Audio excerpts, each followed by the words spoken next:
Rasanya ini kok pernah terjadi ya di Alkitab ya. Teman kita si A, teman kita si B.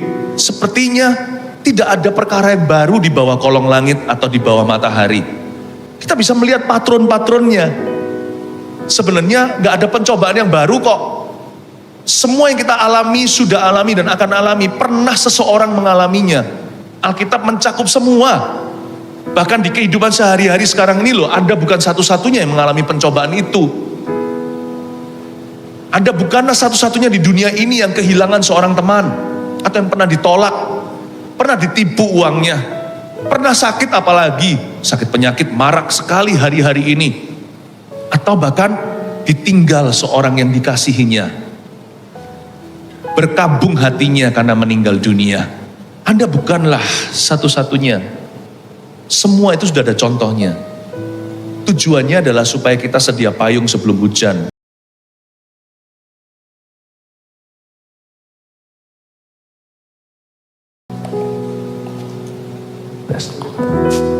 Ya, mari kita ambil Alkitab kita. Maafkan tuh beberapa urusan teknis ya. Karena kita sekarang lagi onsite di GMS Semarang. Kalau Anda yang di Semarang juga of course welcome. Jikalau Anda menjadikan ini rumah rohanimu. Bersyukur sekali bisa ketemu dengan jemaat di onsite.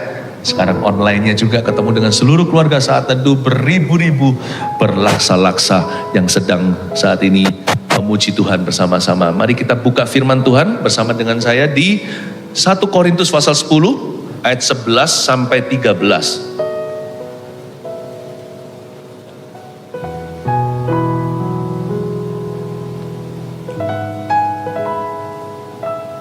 1 Korintus 10 ayat 11 sampai 13 berikan judul mengalahkan pencobaan. Kalau saya tanya siapa di sini yang pernah dicobai yang gak angkat tangan berarti berdusta. Setiap orang termasuk saya kita pasti mengalami pencobaan. Yesus sendiri janji. Sekalipun Tuhan tidak mencobai di hidup ini kamu akan mengalami banyak pencobaan. Tapi kuatkanlah hatimu, aku telah mengalahkan dunia. Lalu di surat Yohanes, Rasul Yohanes berkata begini, siapakah dia yang mengalahkan dunia? Yaitu mereka yang beriman kepada Tuhan. Lalu mengapa banyak sekali anak Tuhan yang masih kecewa kalau mengalami pencobaan? Kenapa Tuhan izinkan? Kenapa hidupku susah? Kenapa mengalami masalah? Bukankah Yesus sudah memperingatkan? Sekalipun kita sudah diselamatkan, suatu hari nanti kelak kita masuk ke sorganya yang mulia. Bukan berarti kita sudah di sorga. Kita masih mengalami pencobaan di dunia selama kita masih daging dan darah. Kita pasti mengalami masalah. Jadi siapkan mentalitas kita bahwa kita hidup di dunia ini gak akan mulus. Sama sekali tidak mulus. Setiap kita pasti mengalami tantangan. Tak terkecuali presiden, perdana menteri, raja-raja, orang miskin, orang kaya, termasuk pendeta. Malah justru ya, semakin tinggi pohonnya, semakin besar tiupan anginnya, semakin kencang pencobaannya. Tapi inilah harapan kita. Iman kita mengalahkan dunia. Yesus berkata, kuatkan hatimu, aku telah mengalahkan dunia. Yesus itu sudah dicobai segala sesuatu loh. Meskipun Tuhan tidak dicobai dalam segala perkara. Tapi Tuhan punya pencobaan itu cukup merangkul semua pencobaan yang manusia bisa alami. Ketika Yesus dicobai di padang gurun, ketika Yesus mengalami penyiksaan di kayu salib, semua itu cukup. Jadi Tuhan mengerti ketika Anda harus menghadapi jarum kemoterapi, sebab jarum yang menusuk ke tubuhnya tidak kalah ganasnya. Itu paku yang bertayangan semua. Itu adalah kayu yang kasar luar biasa. Belum lagi semak duri yang ditancapkan ke kepalanya sebagai mahkota palsu, mahkota hinaan. Keluarga Saat Teduh, keluarga dan jemaat yang tercinta, Tuhan punya pencobaan selama hidupnya di dunia sebagai anak manusia, cukup merasakan segala sesuatu yang bisa Anda alami. Atau segala sesuatu yang belum Anda hadapi, Tuhan tahu semuanya. Kalau Yesus itu juru selamat kita, Dia akan tuntun kita pada kemenangan. Dia tahu rasanya Dia juga sudah melihat jalan keluarnya. Jadi janganlah hatimu itu tawar, janganlah jiwamu hambar. Dan Tuhan berkata kita bisa mengalahkan pencobaan, berarti itu benar. Mari kita baca dulu 1 Korintus pasal 10 ayat 11 sampai 13, bunyinya begini. Semuanya ini telah menimpa mereka sebagai contoh dan dituliskan untuk menjadi peringatan bagi kita yang hidup pada waktu di mana zaman akhir telah tiba. Sebab itu siapa yang menyangka bahwa ia teguh berdiri, hati-hatilah supaya ia jangan jatuh. Pencobaan-pencobaan yang kamu alami ialah pencobaan-pencobaan biasa yang tidak melebihi kekuatan manusia. Sebab Allah setia dan karena itu ia tidak akan membiarkan kamu dicobai melampaui kekuatanmu. Pada waktu kamu dicobai, ia akan memberikan kepadamu jalan keluar sehingga kamu dapat menanggungnya. Katakan amin. Puji Tuhan. Semuanya ini telah menimpa mereka, kata Paulus dalam suratnya, sebagai contoh dan dituliskan untuk menjadi peringatan bagi kita yang hidup pada waktu di mana zaman akhir telah tiba. Semua tulisan Alkitab itu, tokoh-tokoh, semua good examples and bad examples, semua teladan yang baik maupun teladan yang buruk itu dituliskan sebagai peringatan dan sebagai contoh teladan. Makanya itu kita perlu baca Alkitab. Sebab orang yang pintar akan belajar dari pengalaman orang lain. Kita nggak perlu belajar dari kesalahan sendiri kalau bisa dihindari. Kita belajar dari Simpson. Dia punya kekuatan, tapi dia overconfident. Dia terlalu berlebihan percaya dirinya. Di situ kita diajari tidak boleh angkuh, tidak boleh sombong hati. Orang paling berkuasa pun bisa jatuh. Orang paling kuat pun ada kelemahannya. Kalau kita bisa belajar dari situ, kita nggak akan jadi orang yang bodoh. Kita nggak akan mengulangi kesalahan Simpson misalnya. Alkitab itu penuh dengan teladan. Contoh yang baik, contoh yang buruk, ditulis semua. Tidak menyembunyikan fakta. Bahkan Daud pun dosanya dengan Batsheba dibeber lebar.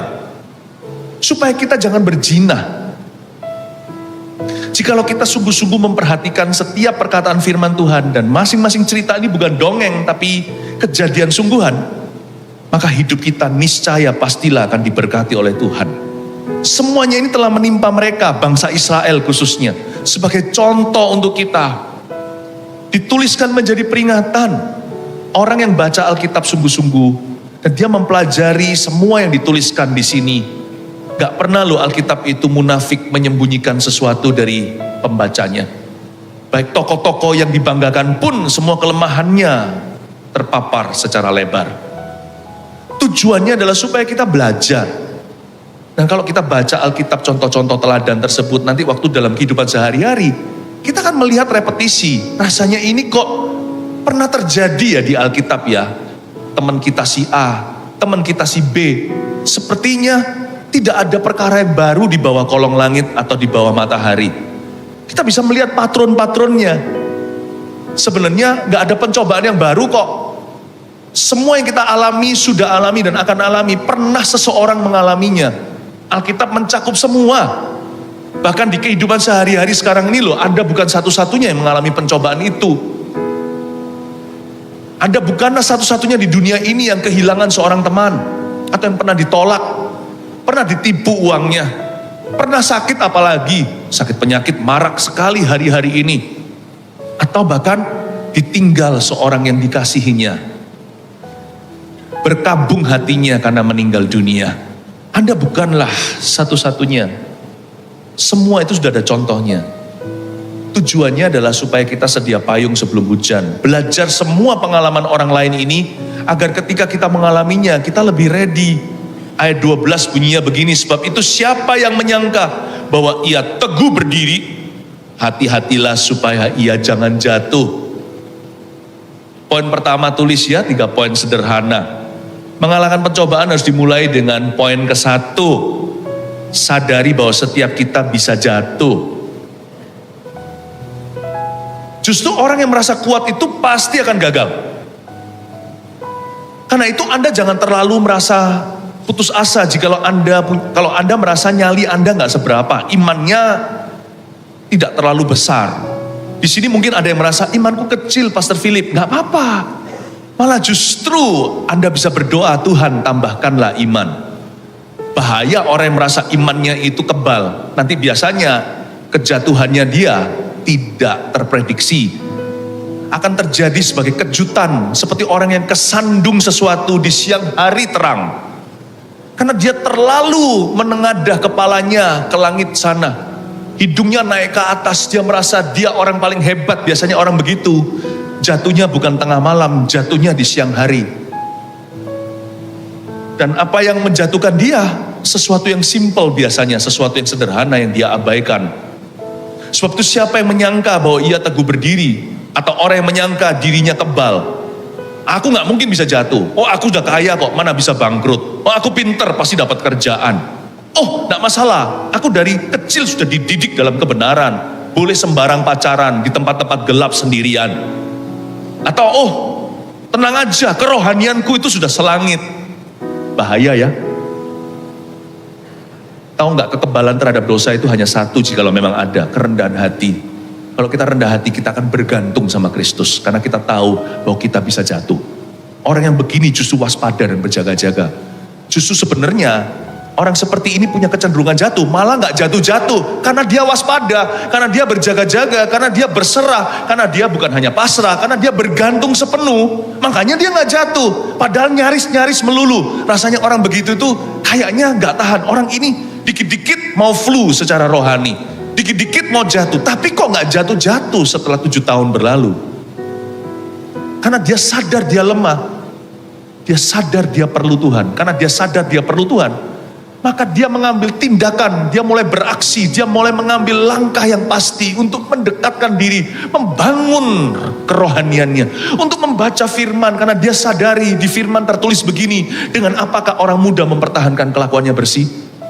Dengan firman Allah. Dia gak bisa jauh dari firman ini. Justru orang yang merasa rohani, gak baca sehari rasanya gak apa-apa nih. 2 hari juga belum kering rohani, gak mungkin mati. Seminggu, loh kok masih oke-oke aja ya. Tapi dia gak tahu, 2 minggu lebih 1 hari kejatuhannya akan fatal sekali. Dia gak akan pernah bisa kembali kepada bentuk semula dalam hidupnya. Sampai pada titik hampir-hampir tidak bisa pulih. Anda tidak akan pernah tahu hari mana Anda akan jatuh. Kita hanya bisa memikul salib setiap hari. Orang yang lemah punya satu advantage, kelebihan. Dia gak berani jauh dari salib Yesus. Kenapa kalau sebelum saya menyampaikan firman saya selalu berdoa, sembunyikan hamba di balik salibmu. Karena saya merasa gak mampu. Khotbah saya gak mampu mengubah siapa-siapa. Jangankan mengubah siapa-siapa, pakai catatan yang penuh aja saya gak bisa kok khotbah. Khotbah saya itu kalau gak dialiri Roh Kudus, saya bisa berhenti aliran, lalu saya bisa mandek di tengah-tengah, gak tahu ngomong apa lagi. Kan poinnya cuma 1, 2, 3, tinggal Anda tuliskan. Semua rema itu dari mana? Kalau bukan Roh Kudus yang mengalirkan. Sembunyikan hambamu di balik salibmu. Selama saya merasa tidak mampu dari diri sendiri, tapi bergantung pada Roh Kudus, Tuhan akan terus memakai saya untuk kemuliaan Kristus. Tapi ketika saya merasa diri sendiri sudah sanggup, hebat aku fasilida, disitulah kuburan pelayananku. Jadi gak apa-apa keluarga Saat Teduh kalau Anda merasa lemah. Kalau seringkali Anda merasa gak sanggup, gak mampu, apa bisa ya? Kalau Anda ditunjuk untuk pelayanan, apa aku mampu? Kenapa kok pemimpinku memberi kepercayaan? Ketika kita itu baru dibaptis, lalu kita ragu apakah aku bisa terus hidup kudus. Kayaknya masa laluku terlalu suram. Ikatanku banyak, canduku bukan 1, 2. Aku ini kecanduan dosa di masa lalu dari hidup lama. Apa aku bisa ya mempertahankan stamina? Tidak akan terasa. Sehari demi sehari, sedikit demi sedikit, setiap hari setiap sifat. Anda menoleh. 30 tahun sudah berlalu, Anda tetap berdiri teguh. Itu yang saya alami. Ini tahun 2022, saya bertobat tahun 1992, 30 years ago, 30 tahun lalu. Sayalah orang itu yang merasa gak mungkin aku bisa jalan lebih dari 1 minggu, gak akan kembali ke hidup lamaku. 30 tahun. Tidak terasa 1 hari. Karena tugas kita hanyalah pikul salib sehari demi sehari. Sadari bahwa setiap kita bisa jatuh. Kalau kita menyadarinya, kalau kita tahu kita ini vulnerable, kalau kita ini senantiasa rawan, maka pintar-pintarlah untuk memilih. Karena kita sadar bahwa kita semua bisa jatuh, siapapun kita, tanpa kecuali. Maka itu hindarilah pencobaan yang jelas-jelas vulgar di depan. Karena kita nggak tahu faktor X-nya, kita nggak tahu nanti pencobaan seperti apa yang dirancangkan setan. Kita hanya tahu Tuhan sudah ada di masa depan. Kalau saya bergandengan tangan dengan Tuhan, saya nggak usah takut apa yang menimpa aku. Tidak ada kejutan bagi orang yang berserah kepadanya. Tapi tugas kita, karena kita tahu kita rawan, hindarilah pencobaan yang jelas-jelas lugas.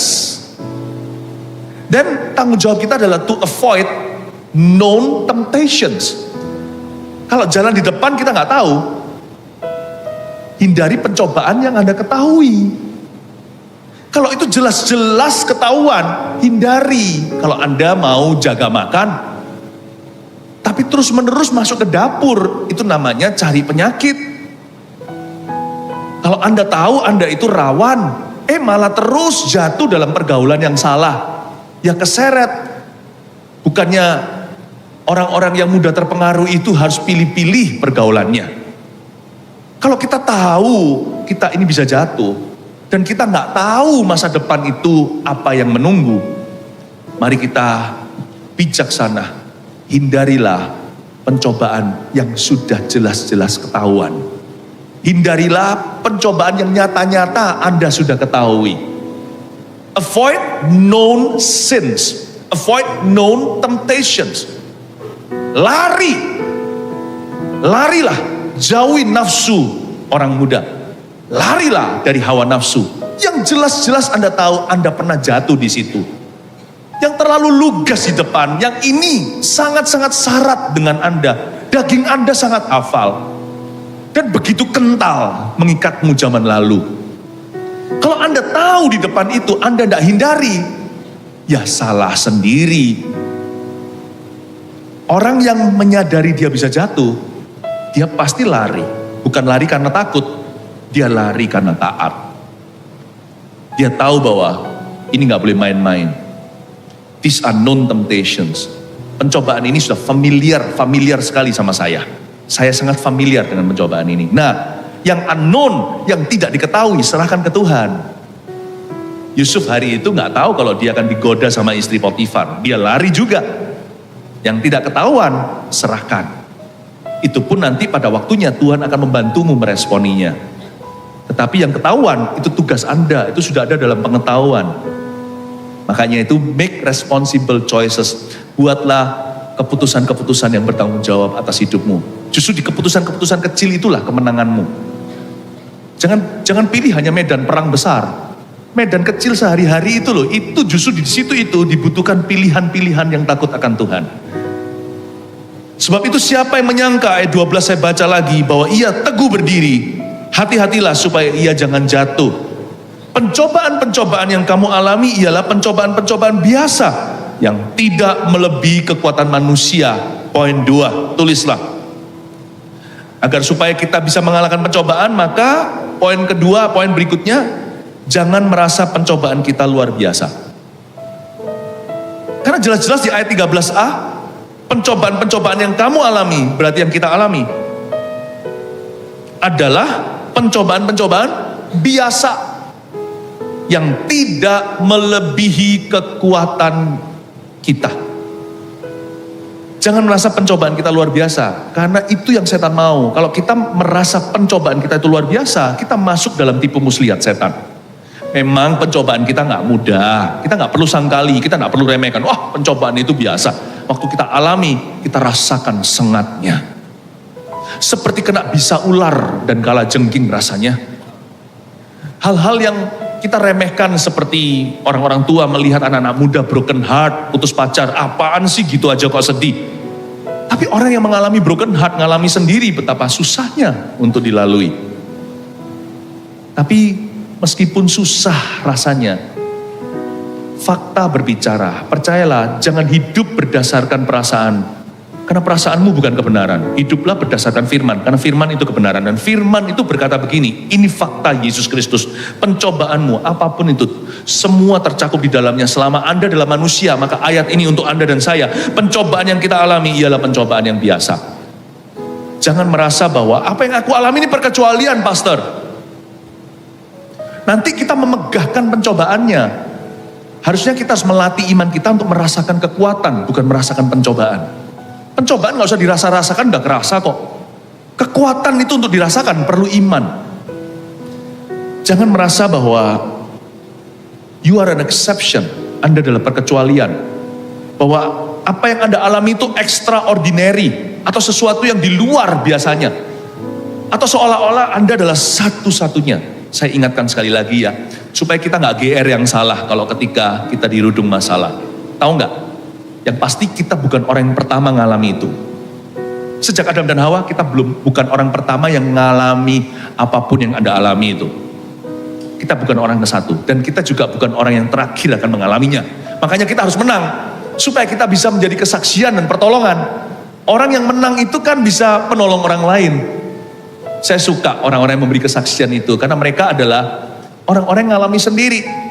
Dan ketika seseorang mendoakan orang yang sakit, kalau dia dulu sendiri pernah sakit, wah lebih ampuh doanya karena dia bisa punya belas kasihan. Itu yang saya sebut sebagai healer. Orang-orang penyembuh yang dulu juga disembuhkan.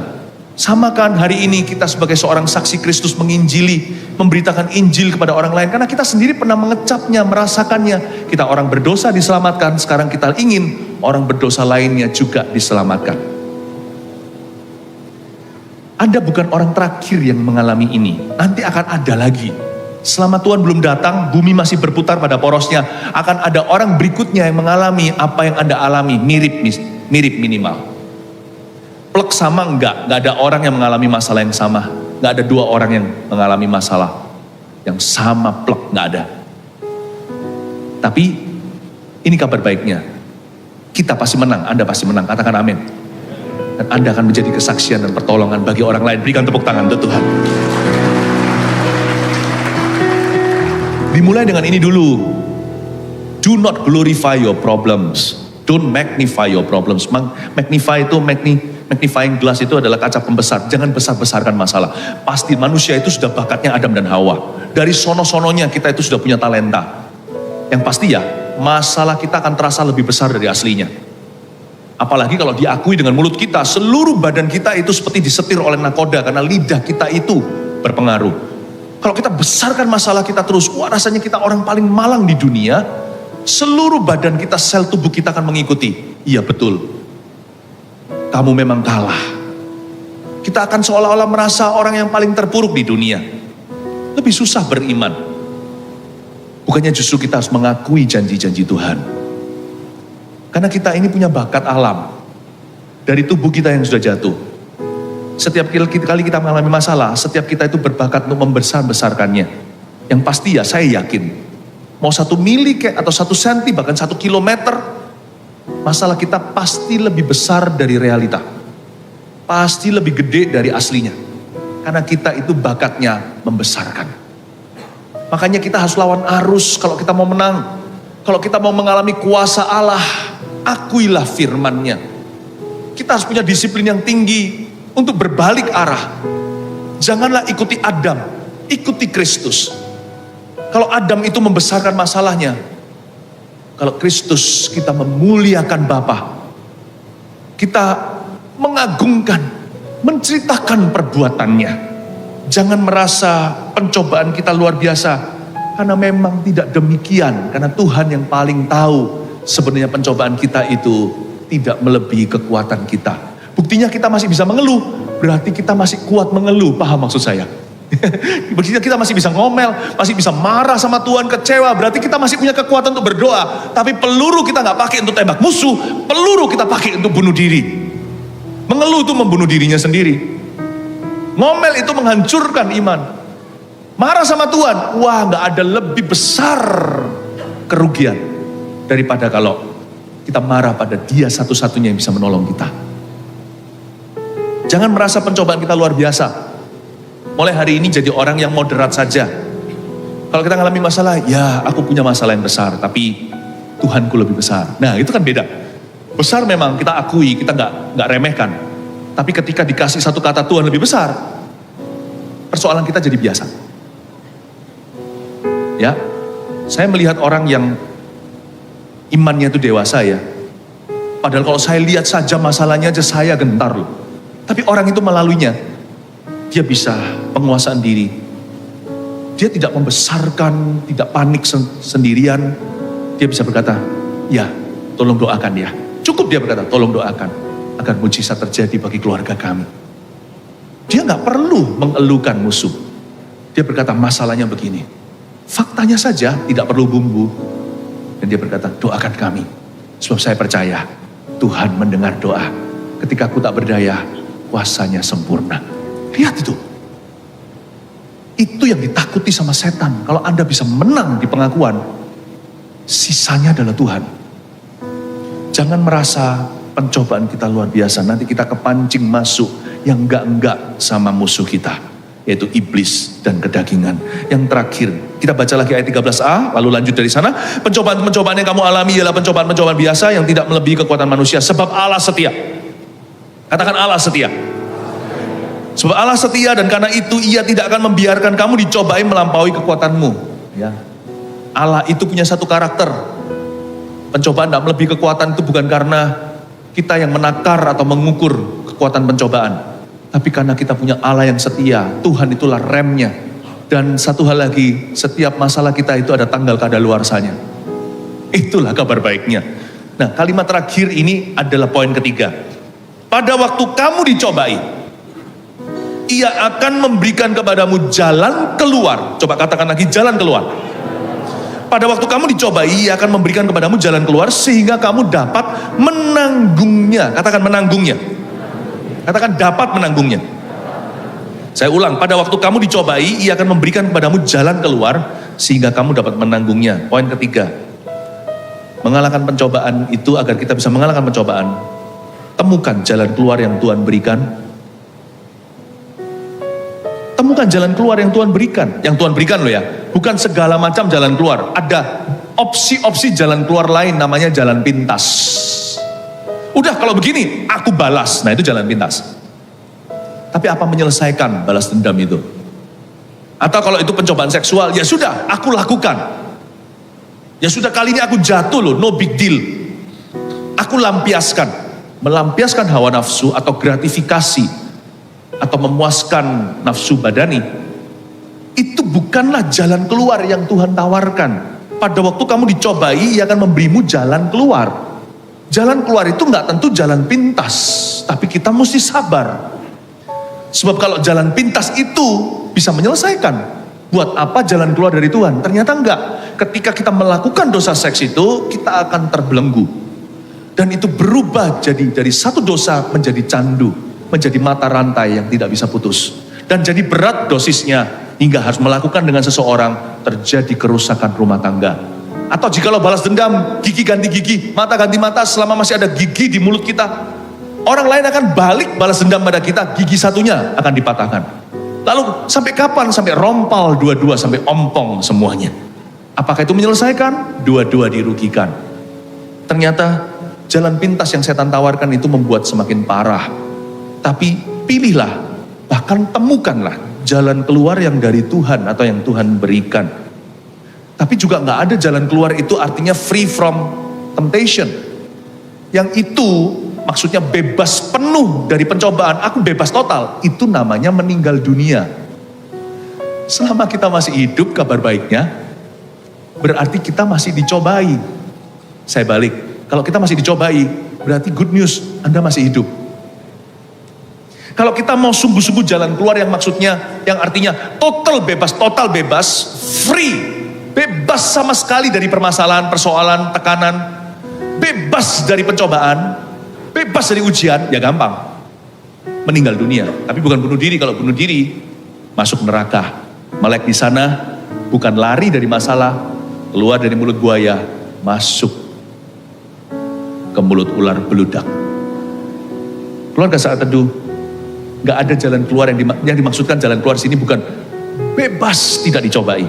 Itu sorga nanti ketika sudah berhenti pencobaan di situ, di gerbangnya. Tidak akan bisa menyusulmu. Tapi selama kita hidup di dunia ini, kita akan mengalami pencobaan. Tapi kuatkan hatimu, Tuhan sudah mengalahkan dunia. Berarti ada jalan keluar per pencobaan. Dan jalan itu bukan jalan pintas. Jalan itu bukan lari. Itulah sebabnya satu pencobaan akan diulang terus menerus dalam hidup kita. Hingga kita menang. Hair dari Tuhan itu bisa terjadi sampai kita menang. Karena di dalam Kristus kita menjadi lebih dari pemenang. Saya percaya untuk setiap pencobaan ada jalan keluar dari Kristus di hidup ini. Untuk setiap ujian ada jalan lulus dari Tuhan di dalam dunia ini. Meskipun tidak total bebas, tapi ada jalan kemenangan dan kita bisa mengalahkan pencobaan itu di dalam nama Tuhan Yesus dan dengan cara yang Roh Kudus ajarkan. Poin 1, 2, 3, bagaimana mengalahkan pencobaan? Dimulai nomor 1, sadari dulu bahwa setiap kita bisa jatuh. 2, jangan merasa pencobaan kita luar biasa. 3, ini saya doakan untuk setiap kasus-kasus masalah di antara keluarga Saat Teduh, supaya kita semua masing-masing, setiap keluarga menemukan jalan keluar yang Tuhan berikan. God bless you, kita semua pasti menang. Kalau ada orang di sekeliling Anda, kalau Anda ada sendirian, katakan kepada mereka, kita pasti menang. Kalau Anda sendirian, katakan pada diri sendiri dengan pegang dada seperti ini, elus-elus dadanya sendiri dan berkata, aku pasti menang. Yang percaya berikan tepuk tangan ke Tuhan. Haleluya. Tapi sebelumnya kita terima doa berkat dulu ya. Sampai ketemu nanti Sabtu, keluarga Saat Teduh. Sabtu ini Saat Teduh bersama seperti luar biasanya. Mari kita angkat tangan, terimalah berkat dari Allah Bapa dan Allah Putra dan Allah Roh Kudus menyertai setiap kita yang menjadi lebih dari pemenang di dalam Yesus Kristus Tuhan. Yang percaya katakan, amin. Puji Tuhan. Come on.